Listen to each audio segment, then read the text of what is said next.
Hello বন্ধুরা, good morning. তো দেখো আজকে আমি বানাবো ব্রেকফাস্টে চানা সত্তুর শরবত। তো নিয়ে নিলাম দেখো প্রথমে একটা গ্লাস, তারপরে নিয়ে নিয়েছি 2 চামচ ভরে ভরে সত্তু। 3 চামচই নিলাম, 2 চামচ নিলাম না, 3 চামচই নিলাম। নিয়েছি সত্তু, নিয়ে নিলাম 1/4 টেবিল স্পুন পেঁয়াজ, হাফ থেকেও হাফ একটু কাঁচা লঙ্কা, দিয়ে দিলাম কয়েকটা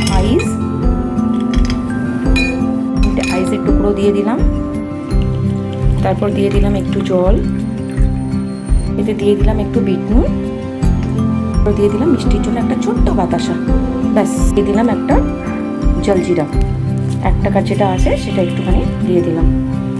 যদি ভাজা মশলা থাকে ভাজা মশলা দিতে পারো তোমরা, বাট আমার কাছে যেহেতু ভাজা মশলাটা ছিল না তাই জন্য আমি ভাজা মশলা দিলাম না, যা ছিল তাই দিয়েই করে দিলাম।